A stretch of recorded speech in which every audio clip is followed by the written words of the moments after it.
Lors de cet enregistrement, nous allons essayer de comprendre les tableaux croisés dynamiques ou bien pivot table sur un exemple concret. Tout d'abord, qu'est-ce qu'on peut faire avec les tableaux croisés dynamiques et quoi leur intérêt? Les tableaux croisés dynamiques, dans un premier temps, et des tableaux interactifs. Ça veut dire quoi interactif?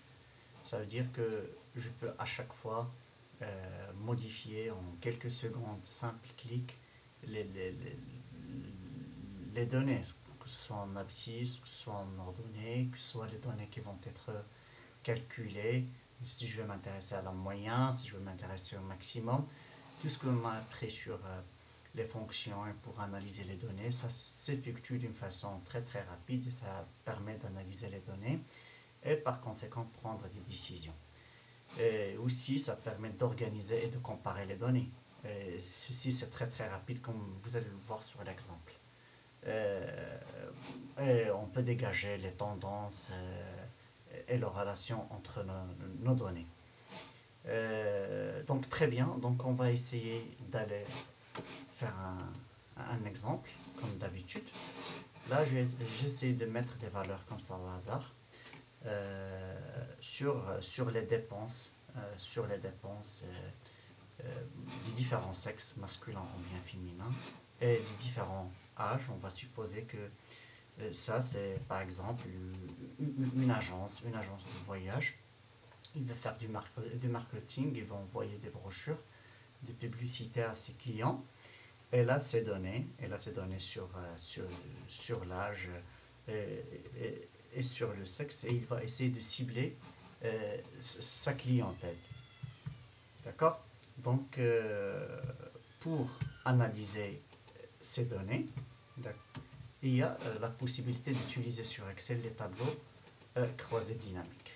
Comme vous allez le voir, on va essayer de comprendre ces notions que nous venons de citer, à savoir l'interactivité entre les données, la rapidité de réaliser. Donc je vais commencer par sélectionner mes données. On va vous montrer comment on pourra jouer avec. C'est quoi?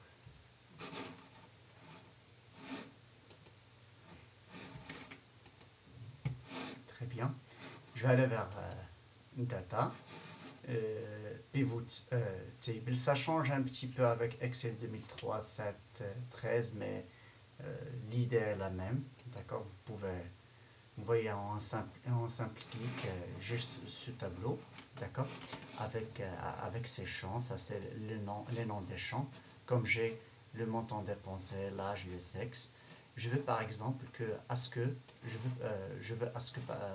l'âge il soit sur la ligne, d'accord, et le montant dépensé sur some value. Vous voyez ici en simple clic, je vois des âges que je viens de saisir avec un total. Mais avec un total dépensé. Mais ça n'a pas de sens, parler d'un total dépensé. Je préfère ici parler en fait d'une moyenne. C'est quoi la moyenne dépensée par âge? Donc quand je viens ici, je clique, je peux sortir cette fenêtre. Je visualise ici les fonctions que j'ai. Je vais aller vers average. Average en anglais, c'est moyenne. Quand je tape OK, vous voyez ici la moyenne dépensée par l'âge de 25 ans et de 731 à 26 ans, ainsi de suite. J'ai des moyennes. Je peux ajouter une autre dimension parce que là, comme nous venons de le voir, on a les âges, mais on a aussi le sexe. Si je viens par exemple ici, je mets le sexe sur la colonne. Vous voyez, c'est encore mieux. Donc j'ai des âges sur la ligne. Je peux visualiser le montant dépensé en moyen pour le sexe féminin. D'accord?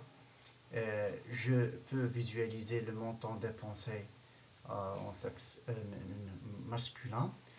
Et des fois, on pourra aussi faire un grouping. Ça veut dire quoi? Un grouping, ça veut dire je peux savoir le montant dépensé par un groupe d'âge.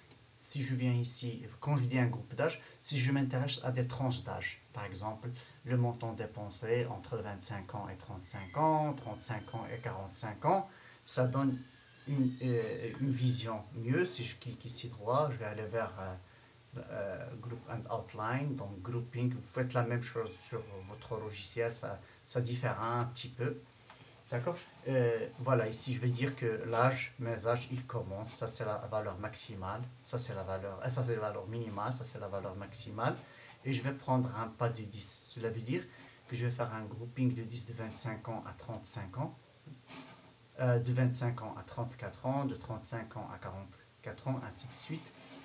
Donc vous voyez ici, même moi j'ai entré des données au hasard. D'accord, c'était juste parce que je parle de données. Et si vous voulez, comme ça permet d'analyser les données, ça permet de prendre des décisions, si vous voulez, intelligentes, savoir quelle tranche d'âge qui va dépenser le plus. Et ça, c'est en fonction de quel sexe. D'accord. Et je peux encore ici faire mieux, c'est d'aller, bon, je clique ici, d'aller chercher ici, par exemple, là, cette image pour représenter les données. Et ici, pour la représentation graphique, je vais choisir par exemple, je vais choisir cette représentation donc en colonne. Et je peux aussi faire sortir rapidement un graphique qui va montrer ici les dépenses. Ça c'est les dépenses, si vous voulez, qui vont aller jusqu'à ici pour, je peux voir même ici pour sexe féminin, la tranche d'âge 25 ans, 34 ans a dépensé à peu près 645. Pour le sexe masculin, pour cette tranche d'âge, il dépense plus. Même, de toute façon, les données que j'utilise n'ont aucun sens parce que tout simplement, c'est des données saisies au hasard. Mais là, vous pouvez visualiser les données, vous pouvez les analyser, vous pouvez même faire des filtres. D'accord. Donc, j'espère que vous avez bien compris cette notion de tableau dynamique croisé ou bien pivot table. Et une fois que vous êtes en présence de données, vous pouvez s'en servir de cet outil très puissant, à savoir le tableau dynamique croisé, et le combiner avec la composante aussi très très importante, c'est la représentation graphique. Et je vous en remercie à la prochaine vidéo. Pardon.